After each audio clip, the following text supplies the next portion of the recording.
বলছি একদল মানুষের চেহারা উজ্জ্বল, দেখলে বোঝা যাবে তারা জান্নাতি জান্নাতি জান্নাতি। নূরের মিম্বরে নূরের চেহারায় আরশে মুআল্লার নিচে তারা বসে থাকবে। নবী শহীদরা তাদেরকে দেখে ঈর্ষা করে বলবে, রব এরা কারা নূরের চেহারা নিয়ে নূরের মিম্বরে তারা বসে আছে, এরা কারা? আল্লাহ জবাব দিবে, দুনিয়াতে একজন আরেকজনকে তারা আল্লাহর জন্য ভালোবাসছিল। আমরা শাহজালালকে আল্লাহর জন্য ভালোবাসি, শাহপরানকে আল্লাহর জন্য ভালোবাসি, খাজা বাবা আজমিরিকে আল্লাহর জন্য ভালোবাসি, হুজুর গাউসে পাককে আমরা আল্লাহর জন্য ভালোবাসি, মুজাদ্দিদ আল ফেসানিকে আল্লাহর জন্য ভালোবাসি, হুজুর বাহাউদ্দিন নকশবন্দ বুখারীকে আল্লাহর জন্য ভালোবাসি, নিজামউদ্দিন আউলিয়া কুতুবউদ্দিন কাকি রেজভী মাওলা সহ জমিনে যত ওলি আল্লাহরা ঘুমায় গেছেন, আমরা সবাইকে আল্লাহর জন্য ওলি মনে করে ভালোবাসি।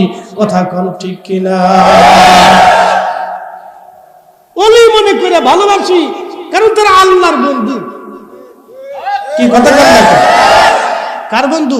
আল্লাহর বন্ধু। আল্লাহর বন্ধুদেরকে যারা দুনিয়াতে ভালোবাসে, এত দলিল লাগবে না, আল্লাহ রাসূল নিজে বলতেছে হাসরের ময়দানে নূরের মিম্বরে নূরের চেহারায় নূরের আরশে মুআল্লার নিচে তারা বসে থাকবে। হাসরের মাঠটা কত বড়, বাংলাদেশের সমান।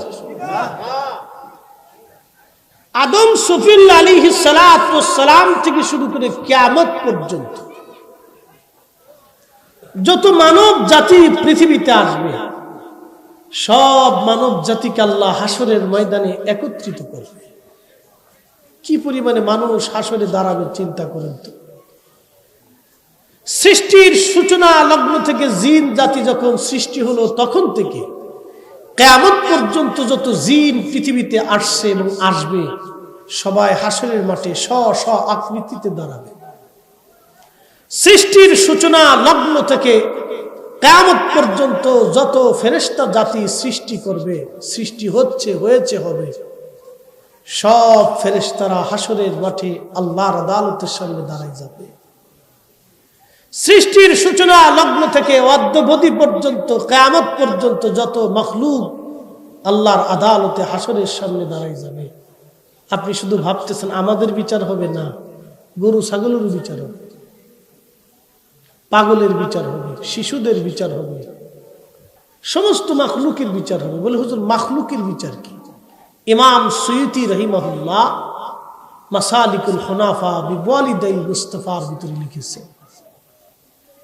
আল হাবিলিল ফাতওয়া কিতাবের মধ্যে ইমাম সুয়ুতি রাহিমাহুল্লাহ, যিনি নবম শতাব্দীর মুজাদ্দিদ ছিলেন, একসাথে বলবেন না মারহাবা? মারহাবা। আশিকে রাসূল ছাড়া কেউ মুজাদ্দিদ হইতে পারে না। কথা বুঝছেন না আপনারা? আশিকে রাসূল ছাড়া মুজাদ্দিদ হতে, দুশমনে রাসূল কোনোদিন মুজাদ্দিদ হয় না, দাবি করতে পারে। কি কথা কন নাকি? দাবি করতে পারে কিন্তু হয় না।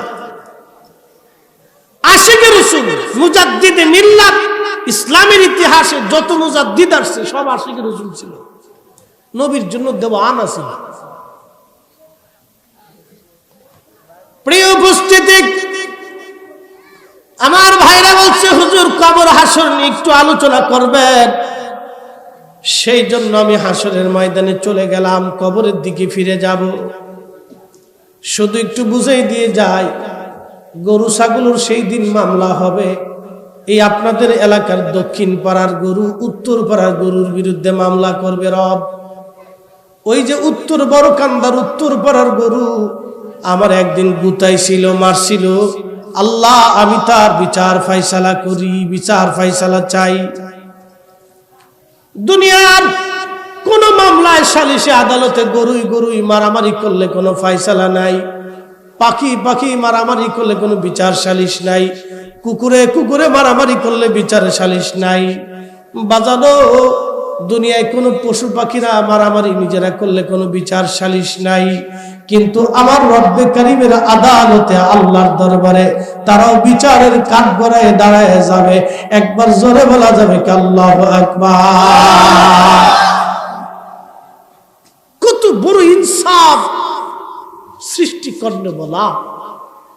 কত বড় ন্যায় বিচার করলে বলা মালিকি ইয়াউমিদ্দিন, বিচার দিনের মালিক। বড় কান্দার মুসলমান, দেবিদ্দারের মুসলমান, দেবিদ্দার না ও ফাঁসি তো চান্দি, আচ্ছা বর্ডার, দেবিদ্দারের মুসলমান। উত্তর পাড়ার কুকুর দক্ষিণ পাড়ার কুকুরের বিরুদ্ধে মামলা করবে আল্লাহ। বড় কান্দার দক্ষিণ পাড়ার কুকুর আমারে কামড়াইছিল, আল্লাহ বিচার ফাইসালা চাই, মামলা করলাম, আমার মালিক আমার আল্লাহ। সেই দিন ডাক দেবে, কুকুর তুমি কি কামড়াইছিলা? বলে হ্যাঁ রব। বলে তোমারে যেইভাবে কামড়াইছিল তুমি সেইভাবে তারে কামড়াইয়ে দাও। সুবহানাল্লাহ কইলেন না? আল্লাহু আকবার, আল্লাহর ফাইসালা। গরু রকমে তোমারে যেইভাবে গুতাইছিল তুমি এইভাবে গুতাই দাও। সব পশু পাখিদের বিচার শেষ হয়ে যাওয়ার পরে আল্লাহ তাদেরকে মাটি বানাই দিবে। কি হয়ে যাবে? মাটি হয়ে যাবে। তারা একবারে মাটিতে পরিণত হয়ে যাবে। আবার তখন কাফির, মুশরিক, বেঈমান, দুশমনের রাসূলরা হাতের গোশত কামড়াবে, কামড়ায় কামড়ায় টেনে টেনে ছিঁড়ে ফেলে দেবে। আয় আল্লাহ, হাই হাই, কি করছিলাম আমরা? আমরা কেন মানুষ হয়েছি? আমরা যদি পশু পাখি হইতাম। আমরা কেন মানুষ হয়েছি? আমরা যদি পশু পাখি হইতাম। আমরা কেন মানুষ হয়েছি? আমরা যদি পশু পাখি হইতাম তাহলে আজকে থাকতাম। আরে বাবা দুষ্টুমি করে, বাবা ও ছোট মানুষ বুঝে। আমরা যদি পশু পাখি হইতাম তাহলে আজকে মাটি হয়ে যাইতাম। সেই দিন তার হাত কামড়াবে, গোশত কামড়ায় কামড়ায় টেনে ছিঁড়ে ফেলবে। আহা, আমরা যদি মানুষ না হয়ে পশু পাখি হইতাম তাহলে আজকে আমরা মাটি হয়ে যাইতাম। আজকে জাহান্নামে যাইতে হইতো না, কঠিন বিপদের সম্মুখীন হইতে হতো না। আমি নবী না চিনিলাম, কি যে ভুল করিলাম। আমি নবী না মানিলাম, কি যে ভুল করিলাম। ভস্মে ঢালিলাম ঘি, মানুষ হইয়া ভবেতে আসিয়া। মানুষের করিলাম কি? মানুষ হইয়া ভবেতে আসিয়া। মানুষের করিলাম কি?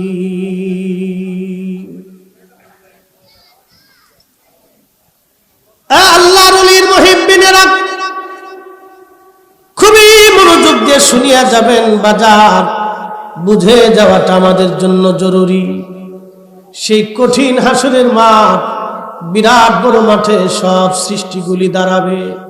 তাহলে বুঝেন তো সেই মাঠটা কত বড় হবে, কত মাখলুক দাঁড়াবে। আহা, 1,24,000 নবীরা দাঁড়ায় যাবে। আল্লাহর কোরআন বলতেছে, আল্লাহাকুমুত তাকাসুর হাত্তা যুরতুমুল মাকাবির। মানুষ দুনিয়া অর্জন করতে যাইয়া, দুনিয়ার পিছনে দৌড়াইয়া, সম্পদ রুজি করতে যাইয়া, ছেলের জন্য, মেয়ের জন্য, বিবির জন্য, জমির জন্য, বাড়ির জন্য, গাড়ির জন্য দুনিয়ার পিছে দৌড়াইয়া দৌড়াইয়া আল্লাহ বলে, মানুষ আমি আল্লাহ থেকে তারা জুদা হয়ে যায়। কতদিন? হাত্তা যুরতুমুল মাকাবির, কবর পর্যন্ত সময়, কবর পর্যন্ত সময়। এর বাহিরে আর কোনো সময় তাদের হাতে নাই। একদিন মাটির ভিতরে হবে ঘর রে, মন আমার কেন বান্দ দালান ঘর। মন আমার কেন বান্দ দালান ঘর।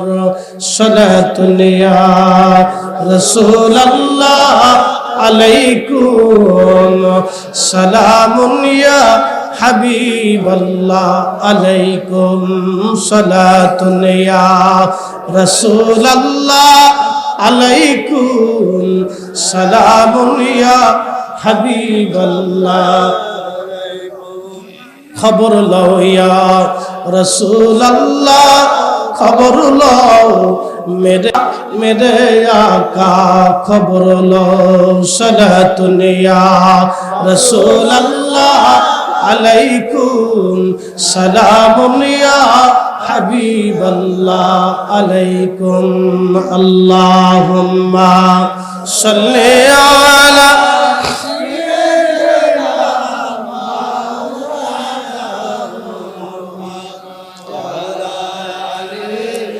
সাইয়্যিদিনা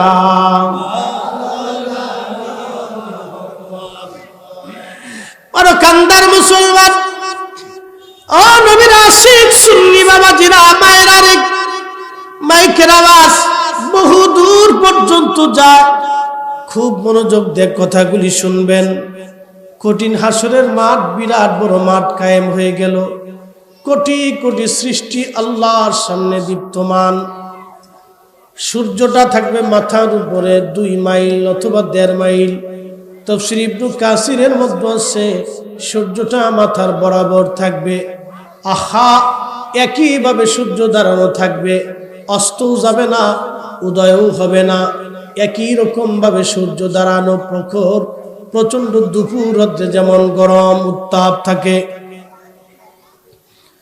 বিজ্ঞান বলতেছে বর্তমানে যে সূর্যটা আমাদের মাথার উপর এই সূর্যটা 13 লক্ষ পৃথিবীর সমান 13 লক্ষ পৃথিবী এক জায়গা করলে যত বিরাট হয় একটা সূর্য হলো তত বিরাট 13 লক্ষ পৃথিবী এক জায়গা করলে যত বড় হয় একটা সূর্য হলো তত বড় 200 কোটি ডিগ্রি সেলসিয়াস সূর্যের তাপমাত্রা সূর্যের মধ্যে প্রত্যেক ঘন্টায় 1 লক্ষ কিলোমিটার বেগে আগুনের ঝড় হয়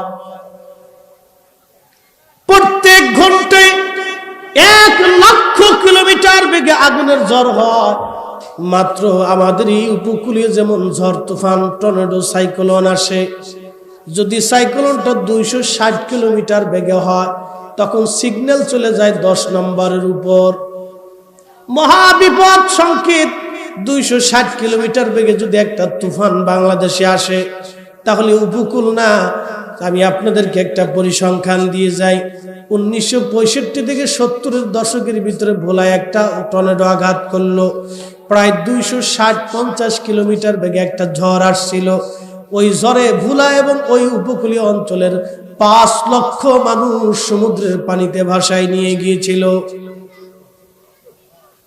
5 লক্ষ ইতিহাস জেনে দেখবেন 1991 এর টর্নেডোতে 250 কিলোমিটার বেগে বিরাট বড় তুফানে 1.5 লক্ষ মানুষ মারা গেল চট্টগ্রাম আর ওই কক্সবাজার উপকূলীয় অঞ্চলের 1.5 লক্ষ মানুষ মারা গিয়েছিল ভাইজান আমার মনে আছে আমি ওই যে বাঁশখালী মহেশখালী এলাকায় একটা মাহফিলে গিয়েছিলাম বাঁশখালীটা সমুদ্রের পার্শ্ববর্তী একটা এলাকা আমাদেরকে নিতে নিতে একবারে সমুদ্রের পারে যে বেড়িবাঁধ আছে এই বেড়িবাঁধের কাছে নিয়ে যাওয়া হলো লোকেরা বলল হুজুর এখানে কোনো সেই সময় বেড়িবাঁধ ছিল না তবে এখানে আল্লাহর ওলির একটা মাজার ছিল মাজারের পাশে একটা মসজিদ ছিল এই মসজিদের ভিতরে এই এলাকার মানুষ আশ্রয় নিয়েছিল এই মসজিদ ব্যতীত যা ছিল সব একেবারে ভেঙে চুরমার করে পানিতে ধুয়ে নিয়ে চলে গিয়েছিল কিন্তু আল্লাহর ওলির মাজারকে কেন্দ্র করে মসজিদের কিছুই হয় নাই মাজারের কিছুই হয় নাই ওই মাজারে মসজিদে যারা আশ্রয় নিয়েছিল তাদেরও কিছু হয় নাই চিৎকার মেরে জোরে বলবেন না ইয়া রাসূলুল্লাহ ওলি আল্লাহদের পাওয়ার আছে না নাই মর্যাদা আছে না নাই বাস্তব দেখে এসেছি লোকেরা বলছে হুজুর সব মিসমার করে নিয়ে গেছে 1991 সব মিসমার করে নিয়ে গেছে পানির সাথে সব ধুয়ে নিয়ে চলে গেছে হাজার হাজার মানুষের লাশ ভেসে ছিল মরেছিল পড়েছিল কিন্তু শুধু এটাকে কেন্দ্র করে যারা ছিল আল্লাহ তাদেরকে হেফাজত করছে দুনিয়াতে ওলির উসিলায় যদি আল্লাহ হেফাজত করে তো কিয়ামতের ময়দানে আশা করা যায় না ইনশাআল্লাহ জোরে বলেন, জোরে বলেন, যায়। তাহলে আউলিয়া কেরামকে ভালোবেসে আমরা বিরাট বড় ভুল করে ফেলছি। যাদের কাছে ভুল তাদের কাছে ভুল, কথা ঠিক কিনা? চশমা যদি কালা হয় তো দুনিয়াও কালা, চশমা লাল হলে দুনিয়াও লাল। যারা শুধু শিরিক আর বেদাতের চশমা মুখে দিছে, ওরা খালি আমরা দেখলেই শিরিক আর বেদাত মনে পড়ে।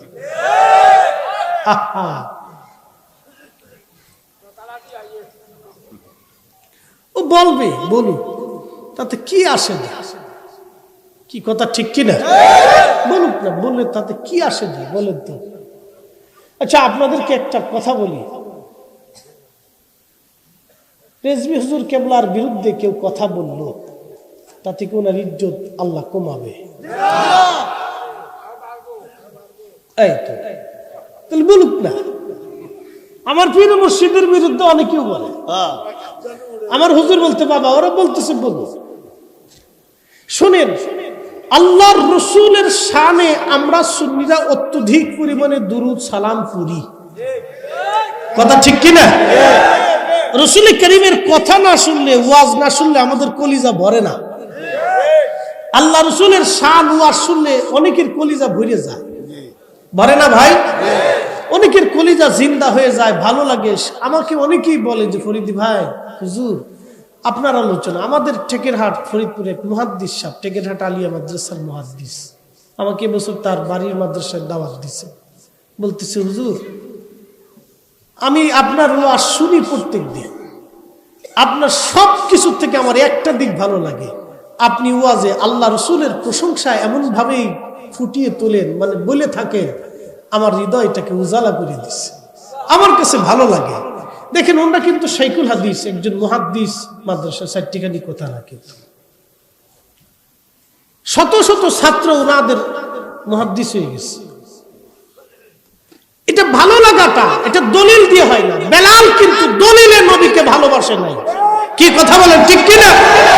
আরে আল্লাহ রাসূলের ভালোবাসা তো দলিলে হয় না, এটা প্রেম দিয়ে হয়। যার অন্তরে রাসূলের মহব্বত এসে যায়, ও দলিল ছাড়াই নবীর দুরূদ সালাম পড়তে থাকে, কথা বলেন ঠিক কিনা? এটা দলিল দিয়ে হয় না ভাই। হাজার দলিল দিলেও অনেকে মানে না, আবার বিনা দলিল সে কাঁদতে কাঁদতে অস্থির হয়ে যাচ্ছে। খুবই মনোযোগ দিয়ে বলছিলাম, বিরাট বড় টর্নেডোর কথাগুলি, লক্ষ লক্ষ মানুষ এইভাবে ভাষায় নিয়ে চলে গেল। বড় বড় টর্নেডো 260 কিলোমিটার বেগে একটা ঝড়ে যদি আমাদের এলাকার সমুদ্রের পানি হালত হয়ে থাকতে পারে, তাহলে সূর্যের ভিতরে প্রত্যেক ঘন্টায় 1 লক্ষ কিলোমিটার বেগে আগুনের ঝড় হয়। ওই ঝড়ের একটা অংশ যদি পৃথিবীর মধ্যে আল্লাহ ছেড়ে দিতেন, তাহলে পৃথিবীর মানুষজন পৃথিবী পুরে একবারে সারকার হয়ে ধ্বংস হয়ে যাইত, কথা বলেন ঠিক কিনা? ওই সূর্যটা হাসরের মাঠে আল্লাহর মাথা, বান্দার মাথা থেকে 2.5 কিলোমিটার মাত্র উপরে থাকবে। হায় হায়, সূর্যের উত্তাপে মানুষের শরীর একবারে ঝলসে যাবে না, সেই গরমটা হবে আরো ভয়াবহ গরম। শরীরের ভিতর থেকে ঘাম বের হয়ে সারা হাসরের মাঠ থুতনি পর্যন্ত ডুবে যাবে। এইভাবে হাজার হাজার হাজার হাজার বছর চলতে থাকবে। কোন কোন বর্ণনার ভিতরে আসছে, মানুষের জিহ্বা কুকুরের মতো ঝুলতে থাকবে, পানি নাই, পানি নাই। আল্লাহর কোরআন বলতেছে, ইন্না আ'তাইনাকাল কাউসার ফাসাল্লি লিরাব্বিকা ওয়ানহার। নবী গো, আমি আল্লাহ আপনাকে সেই দিনের হাউজে কাউসারের মালিকানা দিয়ে দিলাম। আপনি নবী যাকে খুশি তাকে হাউজে কাউসার পানির পিয়ালা পিলাইয়ে দিবেন। আল্লাহ রাসূল বললেন, ওই কঠিন মেহেশরি হাউজে কাউসার ছাড়া আর কোনো পানি থাকবে না। মানুষের পিপাসায় জিহ্বা বের হয়ে ঝুলতে থাকবে। কুকুরের জিহ্বা যেমন ঝুলে, মানুষের জিহ্বা ওই রকম ঝুলতে থাকবে। আল্লাহর নবী ডাক দিলেন, উম্মত রে, সেই হাউজে কাউসারের পানি আমার মালিকানায় আসবে। আল্লাহর কোরআন বলে, আল হাবিব আমি আপনাকে হাউজে কাউসারের মালিকানা দিয়ে দিলাম। আল্লাহ নবী বলেন, উম্মত আমি আমার উম্মতকে ডেকে নিয়ে এক পেয়ালা হাউজে কাউসারের পানি পান করায় দিব। ওই পানিটা পান করার সাথে সাথে জান্নাতে যাওয়ার আগ পর্যন্ত তার পানির পিপাসার কথা মনেই আসবে না।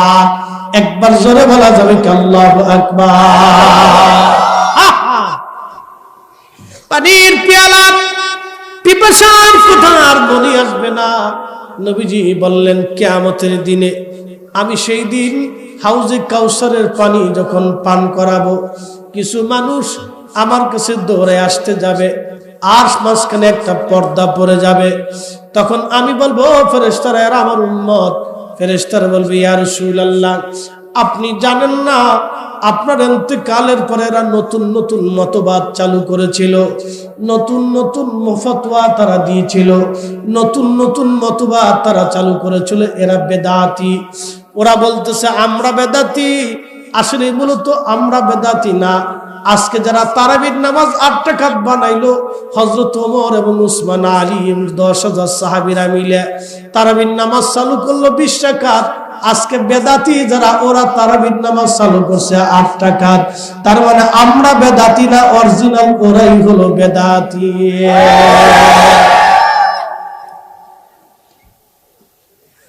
আমরা এই জমিনে আল্লাহর জমিনে আল্লাহর দ্বীন নবীর তরিকা চালু রাখার জন্য জিহাদ করি। শাহজালাল ইয়ামিনী মুজাররিদি 800 বছর আগে কালেমার পতাকা নিয়ে আসলো, কালেমা নিয়ে আসছে, দ্বীন নিয়ে আসছে। কথা বুঝে যাবেন আপনারা, শাহজালাল কিন্তু 4টিখানি কথা না, তিনি এত বড় ওলি। শুধু ওলি না, উনি সরাসরি আমার রসুল বংশের সন্তান। হাসানি হুসাইনি, হাসানি হুসাইনি, হাসান হুসাইনের রক্তধারা অনুযায়ী শাহজালালের জন্ম। আরে হাসান হুসাইনের রক্তধারা অনুযায়ী ইমাম মেহেদী দুনিয়াতে আসবে। শাহজালাল কিন্তু 4টিখানি কথা না, যার শরীরের রক্তের ভিতরে রাসূলুল্লাহর রক্তের ঘ্রাণ ছিল। আল্লাহর নবী রক্ত যার শরীরে প্রবাহিত, তিনি হযরত শাহজালাল শাহপারাত সিফাতুল নাসিরউদ্দিন রাহমাতুল্লাহি আলাইহি শাহ মুস্তাফা আল বাগদাদি আল হুসাইনি আল হাসানি রাদিয়াল্লাহু আনহু। আল্লাহর বন্ধু সকল, সবার রক্তের ভিতরে রাসূল কারীমের রক্ত প্রবাহিত হয়।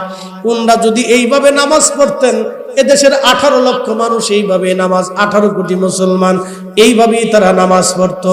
উনরা এইভাবে নামাজ পড়ছে বিদায় আজকে 18 কোটি মুসলমান, 800 বছর ধরে কোটি কোটি শত শত কোটি কোটি মুসলমান এইভাবে নামাজ পড়ে। উনরা নামাজের পরে দোয়া করছে বিদায় আজকে 800 বছর ধরে আমরা নামাজের পরে দোয়া করি। আজকে ওরা কারা আমার দোয়া চুরি করবার চায়, আমার তারাবির নামাজ চুরি করবার চায়, আমার নামাজে ভুল ধরে নামাজের মধ্যে নামাজ চুরি করবার চায়। তার মানে হয় ওরা ঠিক নয়, শাহজালাল ঠিক। আর যদি শাহজালাল রাহিমাহুল্লাহ ঠিক হয় তাহলে ওরা বেঠিক। শাহজালাল হয় বেদাতি নয়, ওরা বেদাতি।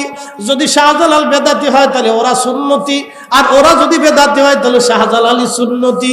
আর আকাশ ভাঙবে, পৃথিবী পুড়ে যাবে, সাগর শুকাবে, বাংলাদেশে মরুভূমি হয়ে গেলেও শাহজালাল বেদাতি হবে না, শাহজালালই ঠিক। শাহজালালের মতের বিরুদ্ধে যে আজকে নতুন সৌদি আরবের পেট্রো ডলার দিয়া আমার দেশের মধ্যে যারা ঝামেলা পাকাইতেছে, ওরাই হলো সবকটাই ইহুদি শয়তানের দালাল।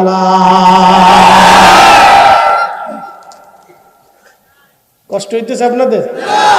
শাহজালাল ইয়ামিনী মুজাররিদি যাই নামাজ দিয়ে নদী পার হইছে, কথা ঠিক কিনা? তখনকার সুরমা নদী আর এখনকার সুরমা দেয়ারাইতে সুরমা নদী কিন্তু সেই সুরমা ছিল না। তখনকার সুরমা নদী বিরাট বড় নদী ছিল। এখনকার ঢাকা আর 800 বছরের ঢাকা কিন্তু এক ঢাকা না। 50 বছর আগে ঢাকা শহরের বুড়িগঙ্গার পানির ভিতরে মানুষ গোসল করছে, ওই পানি দিয়ে রান্না বান্না করছে, ওই পানি দিয়ে খাইছে। এখন ওই বুড়িগঙ্গার পানির ভিতরে কেউ যদি যায় গোসল করে চলে আসে, তাহলে গুণা যে কি পরিমাণে ঝরে যাবে তা বুঝতে চলে যাবে। ঢাকা শহরের 1 কোটি মানুষের সকালবেলার পেশাব সব বুড়িগঙ্গায় ঢুকে। 1 কোটি মানুষের পেশাব, চিন্তা করতে পারছেন?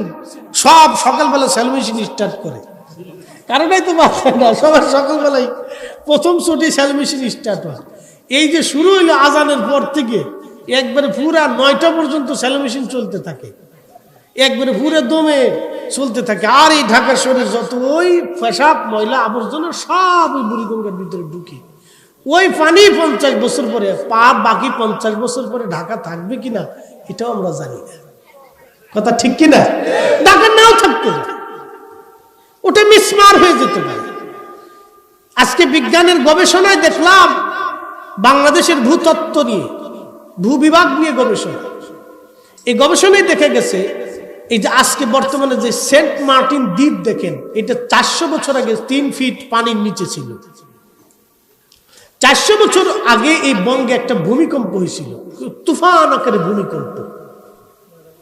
এই ভূমিকম্পে ওই সেন্ট মার্টিন দ্বীপটা আল্লাহ রব্বুল আলামিন 3 ফিট পানির নিচ থেকে 3 ফিট মাটির উপরে উঠাইছে, পানির উপরে উঠাইছে, তার মানে 6 ফিট উপরে উঠাই দিছে। একসাথে বলবেন আল্লাহু আকবার। আমরা 18 কোটি মানুষ যে যদি সেন্ট মার্টিন গুতাগুতি করি, নামানো যাবে? সুযোগ আছে? আর যদি বাঁশ দিয়ে ঠেলাঠেলি করে আরো 2 ফিট উপরে উঠানো যাবে না? এক ধাক্কা দিয়ে, এক ভূমিকম্প দিয়ে আল্লাহ সেন্ট মার্টিন দ্বীপকে পানির উপর থেকে আরো 3 ফিট, পানির নিচে ছিল 3 ফিট, ওখান থেকে 3 ফিট আরো 3 ফিট, 6 ফিট উপরে উঠাই দিছে। আগামী আবার বিজ্ঞান বলতেছে 400 বছর ধরে বাংলাদেশের প্লেটের নিচে, বাংলাদেশের মাটির নিচে যে প্লেট আছে, এই প্লেট ফাটা, এই ফাটা প্লেট থেকে সিলেট থেকে ভূমিকম্প শুরু হবে। সিলেট, কিশোরগঞ্জ, নেত্রকোনা, ময়মনসিংহ, টাঙ্গাইল, এরপরে আপনার গাজীপুর, ঢাকা, নারায়ণগঞ্জ, কুমিল্লা, ব্রাহ্মণবাড়িয়া, এই অঞ্চল দিয়ে বিরাট বড় এবং ভারত সহ এই বিরাট একটা ভূমিকম্প হবে 9 স্কেলের। এই ভূমিকম্প শুরুটা হবে সিলেটের মাটির নিচ থেকে। বিজ্ঞান বলতেছে 14 কোটি মানুষ আক্রান্ত হবে, 3 কোটি মানুষ অ্যাটেন্ড টু মার্ডার।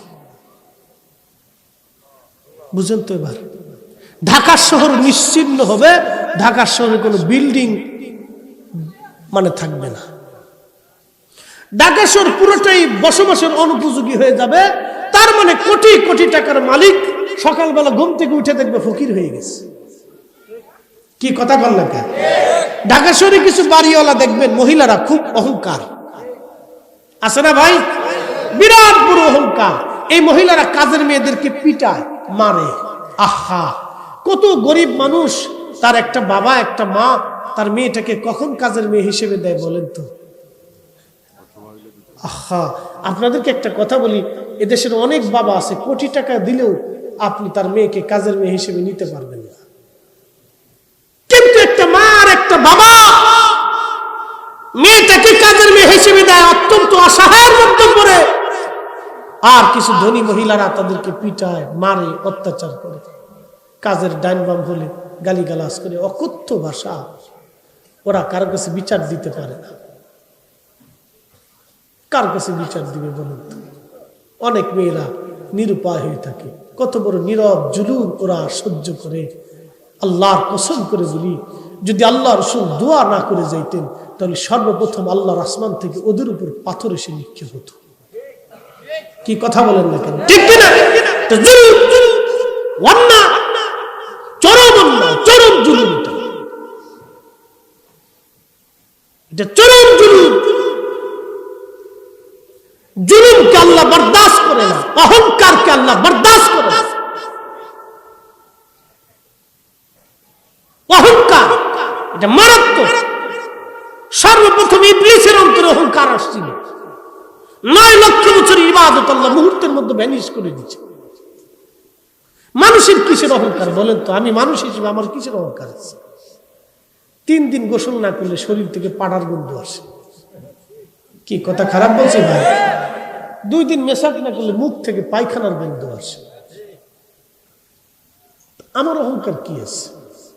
এই মুহূর্তে আমি ফরিদি সাহেব বক্তা, আল্লাহ আমার যদি ব্রেনের একটা তার শুধু ঘুরাই দেয়, এখনই দেখবেন পাগড়ি খুলে, পায়জামা খুলে, মাথায় পাগড়ি বেঁধে ফেলেছি। তার মানে আমি পাগল হয়ে গেছি এই মুহূর্তের ভিতরে। এখন বক্তা, এই মুহূর্তে বাড়ি পর্যন্ত ফিরে যাবেন, কোনো গ্যারান্টি আছে? নাই। তা আমাদের অহংকারের কি আছে? কিচ্ছু নেই। নবীর গোলামি করে যাওয়াটাই হলো বুদ্ধিমানের কাজ। যে উম্মত নবীর গোলামি করে যেতে পারে সেই উম্মত দুনিয়াতেও সাকসেস, কবরেও সাকসেস, হাসরেও সাকসেস। কথা কোন ঠিক কিনা? অহংকার আমাদের জন্য, অহংকার আল্লাহর চাদর। আল্লাহ রাসূল বলছেন, হে আমার উম্মত, তোমরা অহংকার করবে না, এটা আল্লাহর চাদর। আল্লাহর চাদর কখনো ধরবে না, সাবধান, আল্লাহর চাদর ধরা যাবে না। আল্লাহ রাসূলকে এক পাল্লায় দিবেন, অ্যাটেনশন, আল্লাহর নবীকে এক পাল্লায় দিবেন, দুনিয়ার সব ফেরেশতা, জিন, মানব, দানব, নবী, ওলি, গাউস, কুতুব, আখের, আবদাল, সমগ্র সৃষ্টিটাকে আর এক পাল্লায় দিবেন, আর আমাদের প্রিয় নবীকে আর এক পাল্লায় দিবেন। আমার এত দলিল লাগবে না, শুধু এক বাক্যে বলেন তো, আমাদের নবীর ওজনের সমান হবে? জোরে বলুন, হবে? তো ওই নবী তাজিম করার জন্য দলিলের দরকার কি? নবী তো নিজেই দলিলওয়ালা, নবী নিজেই ইজ্জতওয়ালা, নবী নিজেই দলিল, নবী নিজেই তো উম্মতের জান্নাতের কারণ, উসিলা, মাধ্যম, যার সুপারিশে এক ডাকে কোটি কোটি জাহান্নামী উম্মতকে আল্লাহ জান্নাতি বানাই দিবে। একসাথে বলা যাবে না ইয়া রাসূলুল্লাহ? আমরা সেই নবীর উম্মত, আমরা সেই নবীর উম্মত। সারা জীবন রেজভী হুজুর আপনাদেরকে এর উপরে দলিল দিছে। উনি তো অনেক বড় সাইয়্যিদ আলিম ছিলেন, আল্লাহু আকবার। সারা জীবন শুধু দলিল দিছে, কে মানছে কে মানে নাই? সবাই তো মানবে না। সবাই কি মানবে? সবাই মানবে না। যে মানছে মানছে, রাসূলের প্রতি যার মহব্বত আছে সে মানছে, আর যার মহব্বত দুর্বলতা আছে, খাতা আছে, মানে নাই। তাতে না মানলে কি হয়েছে? না রাসূল করিমের ইজ্জত গেছে, না হুজুরের ইজ্জত কমছে। আল্লাহর হাবিবের ইজ্জত কমে নাই, হুজুর কেবলারও ইজ্জত কমে নাই। আমার পীর ও মুর্শিদ একটা কথা বলতে, একটা কথা ওনার ছিল, বাবা রাসূল করিমের মহব্বত হচ্ছে প্রকৃত ঈমান। যার দিলে রাসূল করিমের মহব্বত নাই, তার ঈমান বলে কিচ্ছু নাই। কি কথা বলেন না কেন? যারা বলেন কথা বলেন, ঠিক কিনা? নবীর প্রতি কারো অন্তরে যদি মহব্বত না থাকে, সেই ঈমানদারি না। কি কথা বলেন, ঠিক কিনা? এক বাক্যে শেষ, এক কথাই শেষ করে দিচ্ছে। মোহতারাম উপস্থিতি, সব ওলিদের মানহাজ কিন্তু একটাই, নবীর গোলামি। কি কথা ঠিক কিনা? সব ওলিদের মানহাজ কয়টা? একটা, নবীর গোলামি। আল্লাহু আকবার। কেন নবীর গোলামি? হাসরের মাঠে এবার চলে যায়, ও আজ যেটা ঘুরে ফিরে ওই দিকে চলে যায়। আল্লাহ রাসূল হুজুরে কারীম সাল্লাল্লাহু আলাইহি ওয়াসাল্লাম হাসরের মাঠে দুনিয়ার কোটি কোটি বান্দারা আল্লাহর আদালতের সামনে উলঙ্গ থাকবে। আজকে যাদেরকে বিরাট বড় বড় ধনী দেখেন, আল্লাহর আদালতের সামনে তারা মাথা নত করে সেজদায় পড়ে থাকবে। হাজার হাজার বছর পার হবে, কিন্তু বাজান তাদের 4 পয়সা মূল্য থাকবে না। আজকে অনেক বড় ক্ষমতাওয়ালা, বিরাট বড় সেনা প্রধান, পুলিশ প্রধান, গোয়েন্দা প্রধান বলেন, যারা রাস্তা দিয়ে গেলে বিরাট বড় সেনাবাহিনীর গার্ড বনার হয়, নিরাপত্তা হয়। আমাদের রাষ্ট্রপ্রধান যদি আপনাদের এই চান্দিনাতে আসেন, তাহলে অন্তত 1 মাস পর্যন্ত গোয়েন্দারা সারা এলাকায় কাজ করে। কথা ঠিক কিনা? সারা এলাকায় কাজ করে। কে গোয়েন্দা আপনি নিজেও জানেন না। সারা এলাকায় তারা কাজ করে প্রধানমন্ত্রী বা রাষ্ট্রপ্রধানের নিরাপত্তার জন্য।